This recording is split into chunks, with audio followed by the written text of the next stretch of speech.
Major support for Out to Lunch is provided by the law firm of Jones Walker, established in 1937 with over 375 attorneys in offices throughout the U.S., providing a comprehensive range of services to a local, national, and international client base. JonesWalker.com. And by Hancock Whitney. Hancock Whitney is here for families, here for businesses, here for communities during this challenging time. Visit HancockWhitney.com/COVID-19 for the latest. And by Short & Associates, legal recruiters in Louisiana and Texas. Welcome to this special edition of Out to Lunch, Louisiana. I'm Peter Raschuti in New Orleans. I'm Christian Bader in Lafayette. And in Baton Rouge, I'm Stephanie Riegel. Normally, we're the hosts of Out to Lunch in our respective cities, but during the course of the current public health crisis, we're joining forces to bring you a statewide look at what's happening in the world of business and finance. It might feel like ages, but not so long ago, I was hosting Out to Lunch Acadiana in Lafayette at the French Press. And today, like Peter and Stephanie, I'm social distancing at home, and the French Press is doing curbside takeout. You can get their regular menu items, including a family dinner, delivered through Waiter or Grubhub or directly from the restaurant. 337-233-9449. In New Orleans, Commander's Palace is closed. You can find out more about their plans to resume pickup and delivery at commanderspalace.com. In Baton Rouge, the restaurant that normally hosts Out to Lunch, Mansur's on the Boulevard, is open for pickup and delivery. You can order them by calling 225-923-3366. The COVID-19 pandemic has changed so much about our lives, it's hard to think of a part of our life that hasn't been affected. But of all the changes, the biggest casualty other than health is employment. At the time we're having this conversation, the number of unemployed people in the United States is hovering around a staggering 20 million. Although this is a nationwide problem, the stopgap solution to unemployment, the payment of unemployment compensation, is left to the states.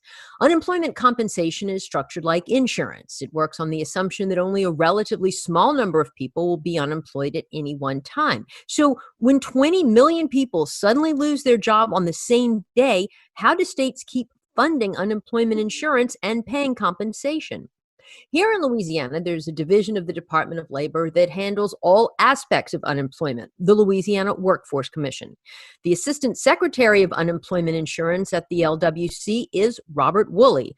Robert, it's possible that the massive number of people who found themselves out of a job can get rehired just as quickly when things open up. But what happens if it doesn't work that way? What if the economy comes back slowly? How does the state keep paying unemployment benefits to tens of thousands more people than it budgeted for?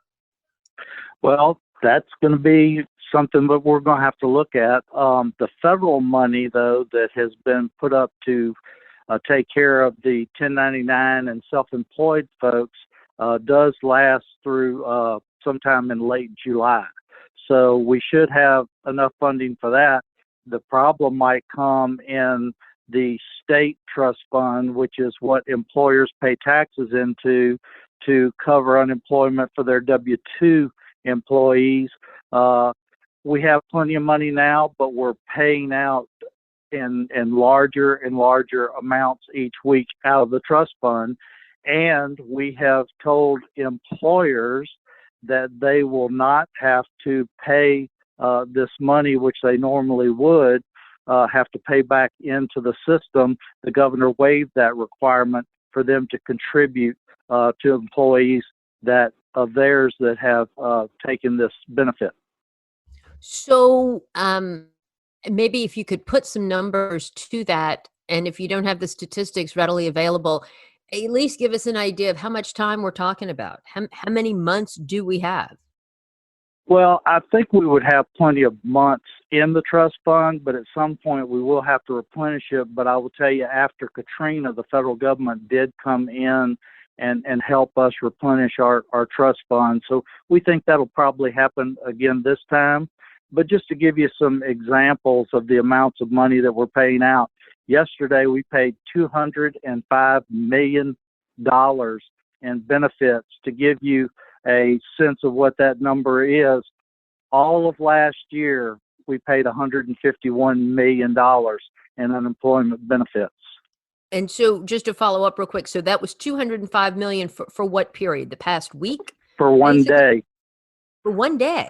1 day. Since the pandemic started, we have paid out 400 million federal dollars in unemployment and approximately 136 million in state dollars in unemployment. And the 400 million really only started on April the 13th, which was last week. Robert, I know in Louisiana we tend to do things differently in all aspects. Do other states have this same kind of structure, and are we more generous than others?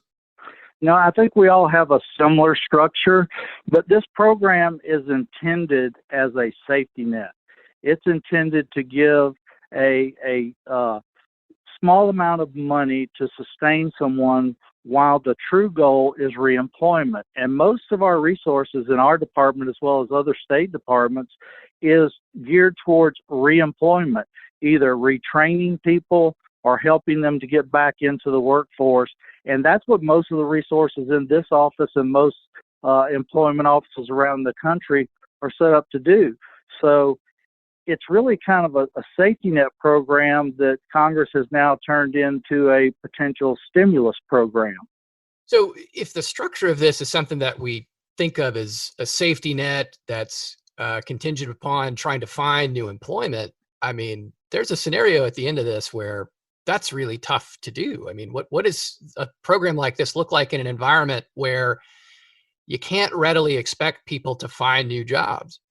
And that's the problem, and I think that's why the federal government stepped in and pumped the money into the CARES Act to help alleviate that problem, because you can't require work searches right now because there's no place to find work. And so the federal government, in anticipation of that, started funding all of these state programs with federal dollars to pay out to people, especially people who normally wouldn't be in the trust fund, which are the W-2 employees. It includes now the people who are self-employed and 1099, which is basically most of our hospitality industry and our restaurant industry. Those were some of the first people that were casualties of this and that are having to seek benefits, but yet they weren't really eligible for these benefits until last week. Robert, I mean, I think the longer this goes on and you talk about more federal aid perhaps coming to the rescue, it seems to me inevitable that you're going to start to see more political divisions, as they craft these aid packages or solutions, or as our legislature looks to go back in.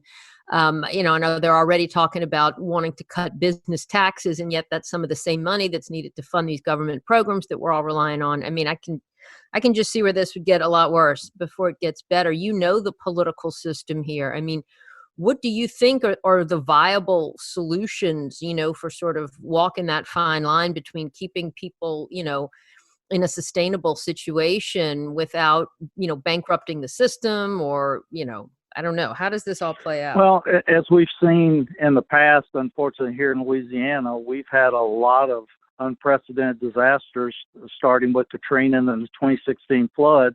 And what we find out is disasters and the need to pull together sometimes take care of those political differences. As we've seen in Washington, which is about as politically as divisive as I've ever seen in my lifetime, they came together because they needed to help people and realized that the entire economy and the recovery of the economy is going to depend on the solutions that they craft today.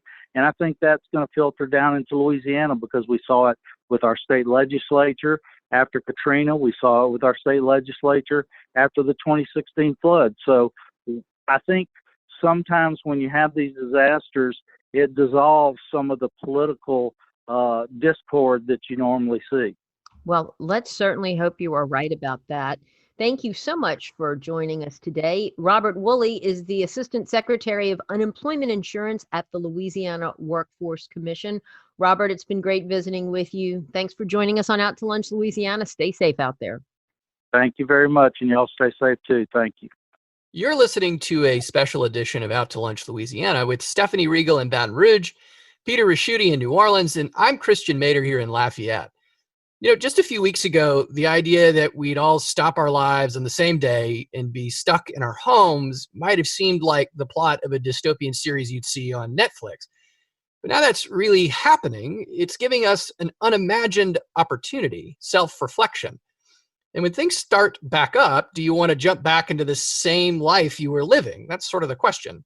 Or could you use this period of suspended animation to reassess and make some changes? These are questions Dr. Stephen Barnes is asking, except he's asking them about the entire state of Louisiana. Dr. Barnes is director of the Kathleen Babineau Blanco Public Policy Center at the University of Louisiana at Lafayette. And he's a member of the Louisiana Revenue Estimating Conference, a government panel that determines income projections that create the state budget. So, Dr. Barnes, I'd really like to sort of just jump into it here. The Revenue Estimating Conference will meet in May, as I understand it, to forecast how much money the legislature can spend. Oil prices went negative yesterday for the first time ever.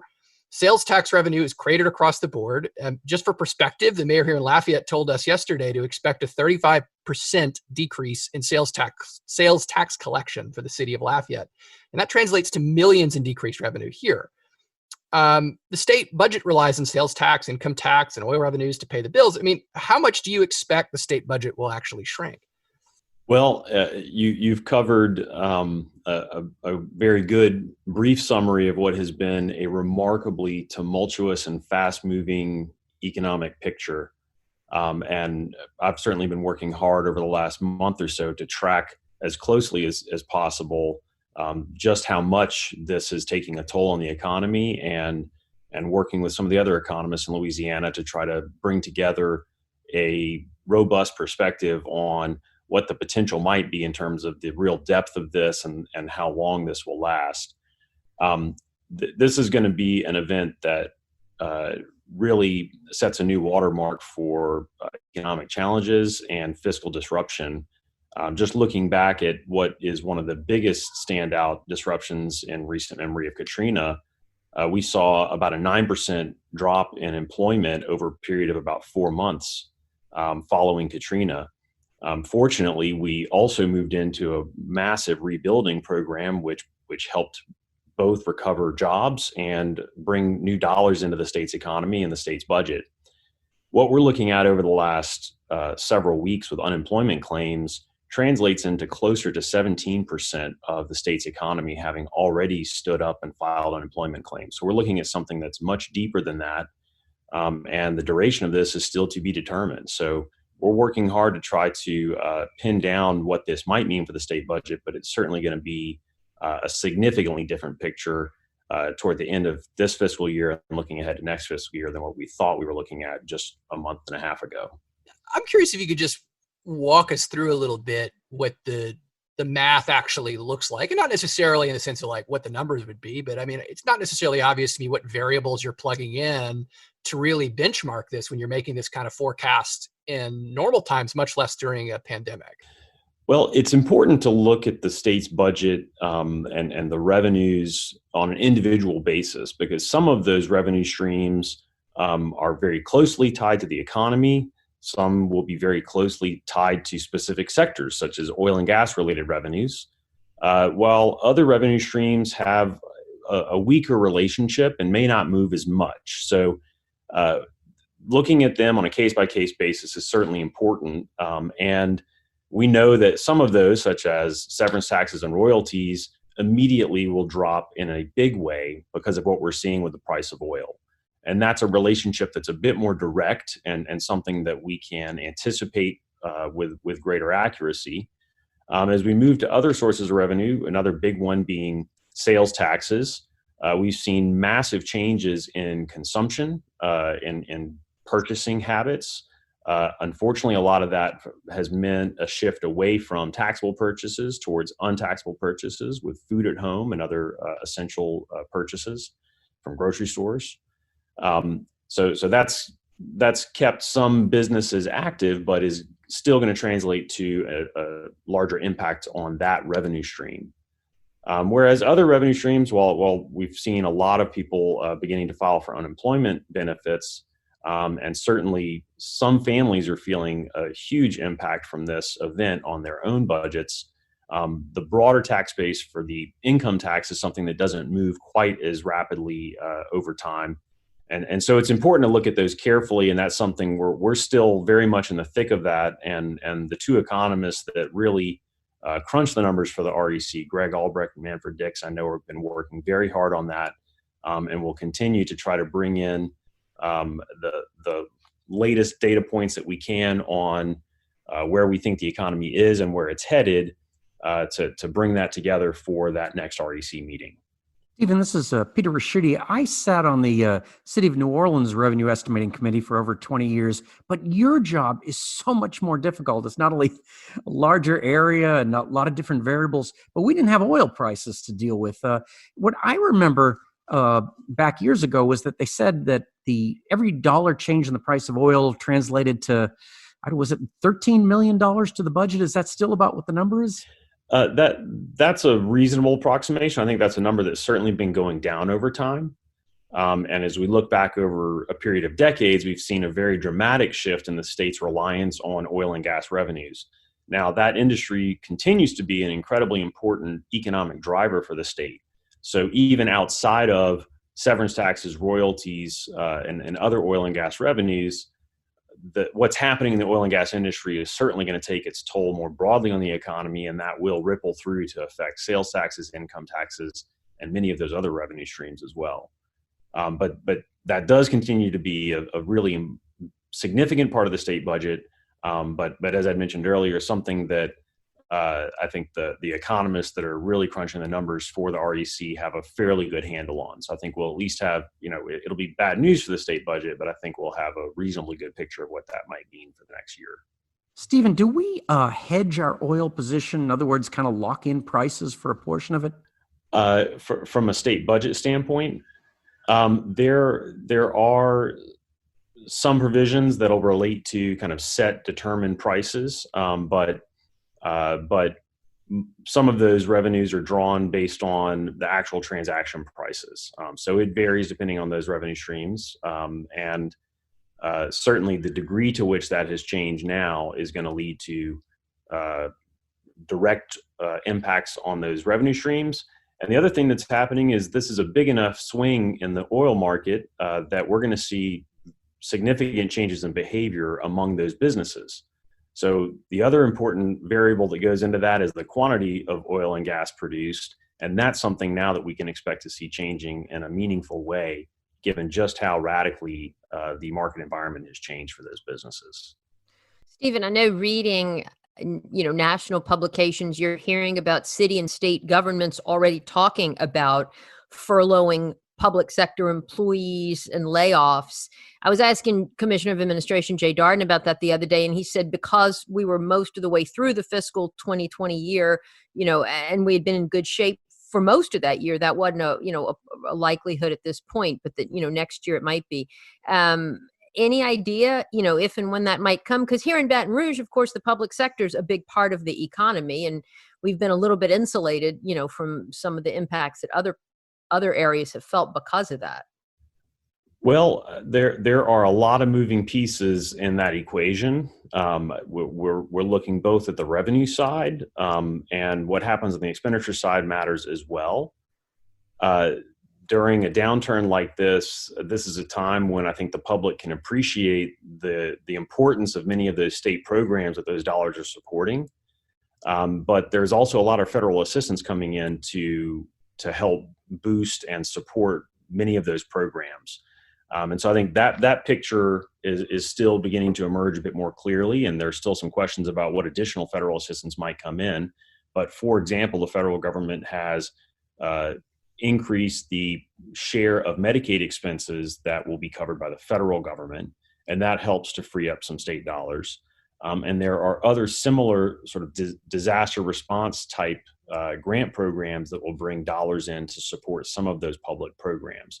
So the net effect of how that washes out is very complicated, and I'm thankful to have someone with the experience of Commissioner Darden tracking that and working through that in a very careful way. But so in the end, it's really going to depend on that balance between how much of a decline we really see on the revenue side, which will be heavily influenced by how long this event is drawn out, as well as what support we might get from the federal government, and then ultimately a decision by the legislature and the governor on where we want to move as a state, and what investments must be made to get Louisiana on the right path to come out of this in a stronger position. And there's going to be a balancing act there between managing our tax system and what that does to revenues, as well as managing the expenditure side of that equation. Dr. Barnes, this is Christian again. I one of the things I've seen, in all this is a call to sort of provide relief to the oil and gas industry specifically. And one of the changes that has been requested would be, say, reducing or eliminating the severance tax. So I'm curious your thoughts on whether that would be sensible policy, or would we actually see, some benefit that would outweigh, say, the lost revenue, or is it more important that we keep whatever revenue streams we have in place while we have them? Well, you've touched on the interdependency of the state's economy on that sector and the state's budget on what's happening there. I think you're right. There are lots of trade-offs there. When we look at the magnitude of the downturn in that industry, and this is due to global conditions, this is a global economic slowdown that's coming on top of what had been a sort of geopolitical dispute between Saudi Arabia and Russia. And severance taxes and royalties absolutely factor into the accounting that those oil and gas firms are doing to determine, what makes sense, what kinds of investments should they be making, and in this environment, can they keep their heads above water? I think the size of the downturn here is something that is far larger than what we might be able to offer as a state in terms of helping to lower their operating costs. That being said, we're looking at companies across a range of economic and financial health, and so there will certainly be companies on the margin who are, trying to keep their heads above water, and for them, any relief will make a difference. So I think it is appropriate to think about short-term efforts to try to keep people afloat over a very brief window of time, and what's our longer-term strategy for setting tax policy. But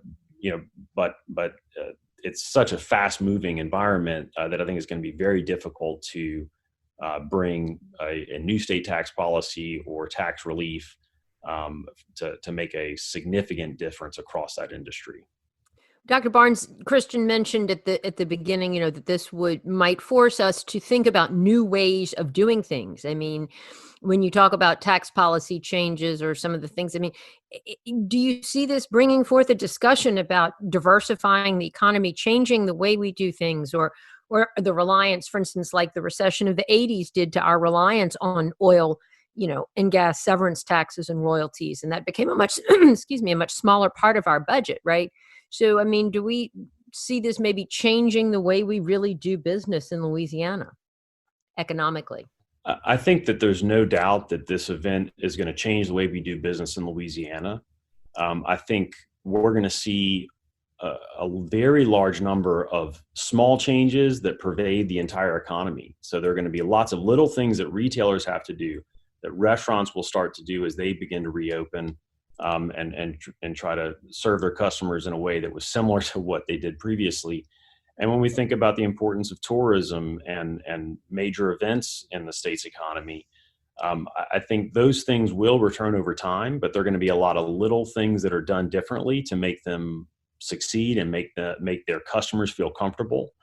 But I also think this is a moment in time when we should be thinking more broadly about, where are we headed as a state, and how do we push the state in the right direction to really get on a path of stronger economic growth and embrace the economy of maybe it's the new 21st century, a post-2020 economy. And as I've been tracking this event and thinking about how it has already affected the economy, I think in many ways we've seen this rapidly accelerate some underlying trends that were already there. So we've talked a lot over the last 10 and even 20 years about how technology continues to work its way into different pockets of the economy and change the nature of work.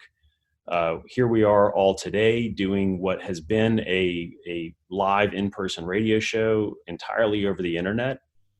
That's not necessarily going to be the new normal for all things, but I do think that as we move on the other side of this, we're going to see a different balance between doing things the way that we always had done before and an even greater embrace of how we can use technology to stay productive in a variety of different settings. So I think this is definitely going to be a window of time where we see an accelerated pace of change. We've got hundreds of thousands of people who are out of work today who are going to be rethinking, what do I want to do in the next chapter of my career? So I think it's also very important as a state, despite the challenging budgetary environment, that we find a way to get those folks re-engaged in the education and training system, and get that important part of our workforce retooled and retrained, because some of them won't have jobs to go back to. For those that can get back to work quickly, that's great. We want to get them re-engaged in the economy as quickly as possible. But we need to make sure we've got wide open doors to the education and training system so that we can get folks retooled and focus people in a direction that's going to be productive for the next 10 to 20 years. Dr. Barnes, you mentioned the changes in the economy for less brick and mortar, more online sales. Does the state get revenue on online sales? The state does get revenue from the bulk of online sales. Large retailers for many years have been submitting sales taxes for those online sales among those that do have a presence in the state. More recently, there's been a legal case that sort of expanded that to a great degree. I think there still is some kind of cleaning up that Louisiana can do in our tax code to make sure that we're doing that in a way that is more comprehensive, because that will continue to be an important and growing part of the retail sales environment. So there's a little housekeeping there that we need to do, and again, that's one thing to add to the list that of issues that need to be dealt with right now, as we see this as a challenging time, but also as a moment of opportunity to rethink how we're doing things and make sure that we're doing things as well as possible. And Dr. Barnes, do we have any feel for how long this goes? I mean, like with respect to the industrial construction projects that were going to propel our economic growth for the next couple of years, they're now saying don't look for anything till 2024. I mean, as the revenue estimating conference begins to meet and everything, are y'all looking that far out? How long does this go on for? The future is always uncertain, but I think now perhaps more than it has been in many, many years. There is no doubt that we'll start to see some of the currently idled or slower segments of the economy begin to come back online over the next several months. So I do see us starting to get things moving again fairly quickly, but it's going to be a slow and bumpy process. I think we have to be very careful, because if we're looking out 6 to 12 months from now, it's going to be very important that we've got we've got high consumer confidence and high business confidence, because those are the things that are going to get people back to the marketplace. Those are going to be the things that help give businesses the confidence and the comfort in moving forward with larger scale industrial projects. And to do that, we know we need to get things moving again, but we want to be careful to do that in a way that's not pushing faster than where the healthcare system needs to be and the guidance that we're getting from public health officials. So I know everybody's eager to get things moving again quickly, and I think things will start to move fairly soon, but it is going to be a slow and bumpy process. So it's economics is an uncertain science for an even more uncertain time. Dr. Barnes, thanks so much for your time and best of luck to you. Thank you. Dr. Stephen Barnes is director of the Kathleen Babineau Blanco Public Policy Center at the University of Louisiana at Lafayette and a member of the State of Louisiana Revenue Estimating Conference. Dr. Barnes, thank you so much for joining us in Out to Lunch, Louisiana. You're listening to a special edition of Out to Lunch, Louisiana with Christian Mader in Lafayette, Stephanie Regal in Baton Rouge, and I'm Peter Raschuti in New Orleans. As Stephanie mentioned earlier, there are now about 20 million people in the U.S. right now who have lost their jobs. That is an extremely high number, but it's not everybody. The total size of the U.S. workforce is over 157 million. Companies who remain open through this crisis are hiring. Reportedly, Amazon is still looking after already hiring 100,000 people, and Walmart is aiming to hire 150,000. Here in Louisiana, workforce recruiters are actively looking for people to fill positions. One of those recruiters is Henry Schertles. Henry is partner and vice president of OneSource Professional Search. On the company's website, there's a homepage message that says, "We've weathered multiple economic and natural disasters during our 17 years in business, each time emerging stronger, and are confident that our trusted client partners and candidates will do the same." Henry, we're all looking for good employment news right now. Based on your experience, who in Louisiana might really emerge economically or financially stronger from the crisis, and how are they doing it? Peter, thank you for having me this morning. We're coming off 2019, the lowest unemployment across the country, at roughly 3.5%, which is the lowest it's been in 50 years. And now we are in March. Numbers show that we're up to about 4.5%. In April, that number, this is across the country, may go to 15%. And then their projections, recent Forbes article said we may go to 30%, which was, Depression era unemployment. In Louisiana, we were tracking about a little over 5.5% at the end of the year. In March, I think we were nearing 7%. So we're seeing the impact in the state of Louisiana in a big way, and likely to see that number go maybe to 15% in April. So it's in the near term, there's a lot of pain and suffering out there in hourly jobs as well as professional staffing. Most of our clients have installed a 60 to 90 day hiring freeze. And so that means they're suspending hiring. There have been layoffs. There have been furloughs, which is better than a better situation than a layoff. And then there's some companies benefiting and from this. I think the IT staffing companies are doing well. People that are working remotely, we're all working in our homes, most of us. The company, we have a defense contractor that's budgeting, and they are proceeding with hiring multiple positions.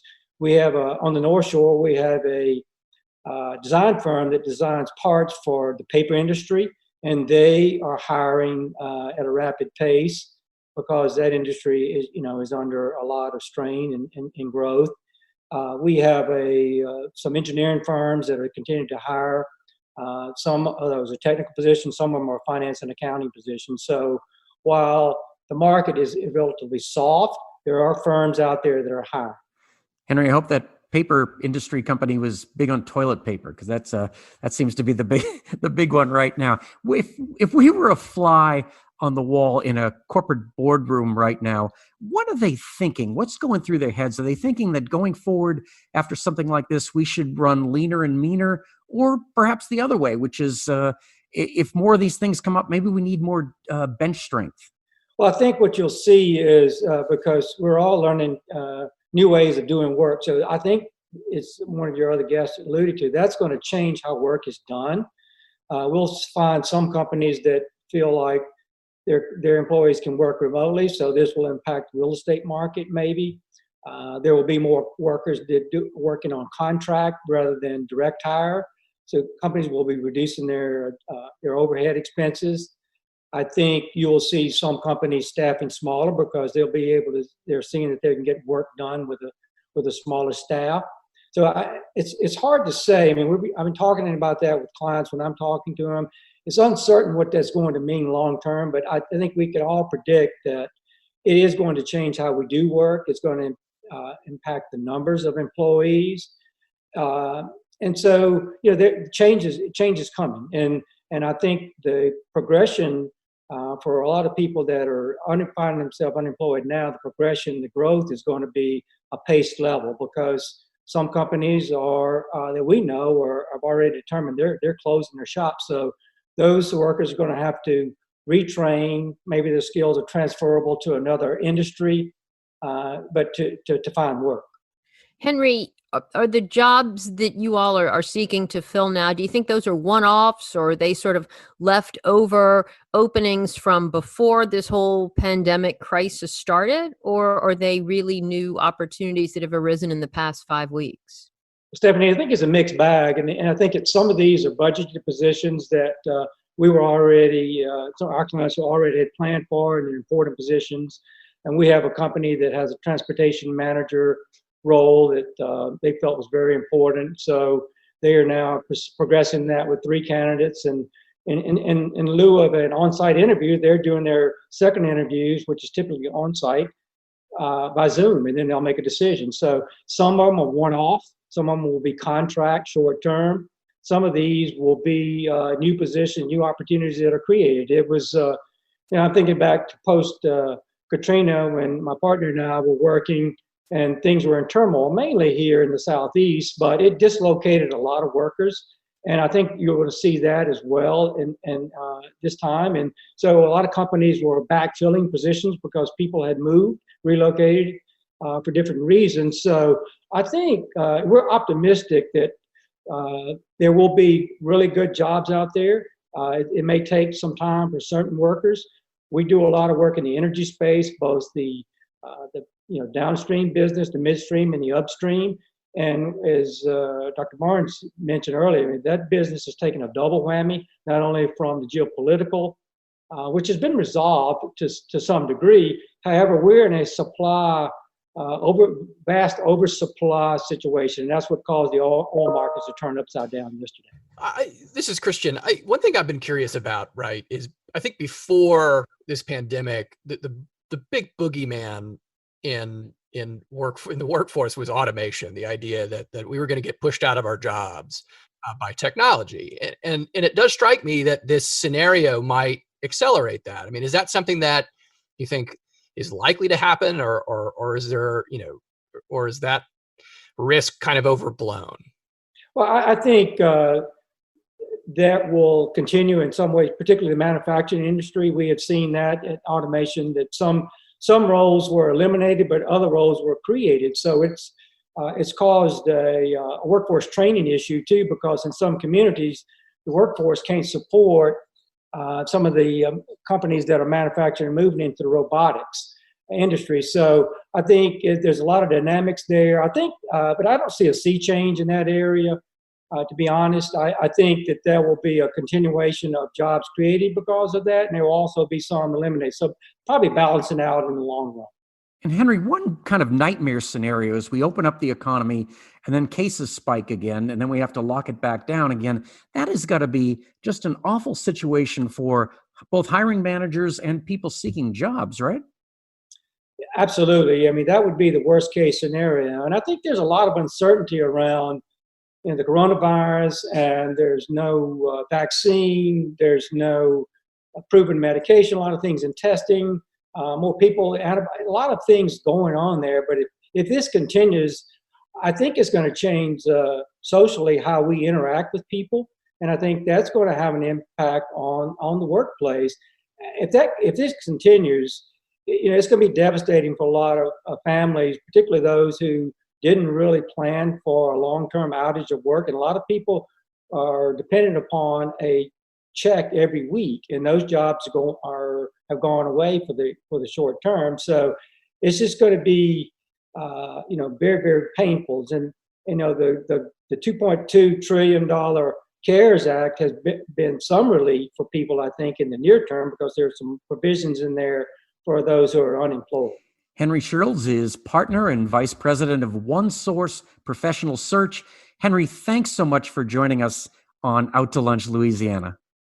My pleasure. And thank you for joining us for this special edition of Out to Lunch, Louisiana. We edited these conversations to fit into the time slot here on your NPR radio station. You can hear longer versions of these conversations wherever you normally get your Out to Lunch podcast. If you're not an Out to Lunch podcast subscriber, search for Out to Lunch Baton Rouge, or Out to Lunch Acadiana on your podcast app. The producer of our show is Grant Morris. Our technical director is Eric Merle. Photos from this show on our website and social media are taken by Jill LaFleur. I'm Stephanie Riegel in Baton Rouge. I'm Peter Raschuti in New Orleans. And I'm Christian Mader in Lafayette. We'll see you back here next week for more Out to Lunch Louisiana. Till then, if you work in an essential industry and are still reporting for duty, thank you. And remember to take care of yourself. If you're not going to work, please stay home and stay safe. Major support for Out to Lunch is provided by the law firm of Jones Walker, established in 1937 with over 375 attorneys in offices throughout the U.S., providing a comprehensive range of services to a local, national, and international client base. JonesWalker.com. And by Hancock Whitney. Hancock Whitney is here for families, here for businesses, here for communities during this challenging time. Visit HancockWhitney.com/COVID-19 for the latest. And by Short & Associates, legal recruiters in Louisiana and Texas. Mitchell Foreman wrote and performs all the music on Out to Lunch. You can hear Mitchell's music anywhere great jazz is sold or streamed, and at mitchellforeman.com.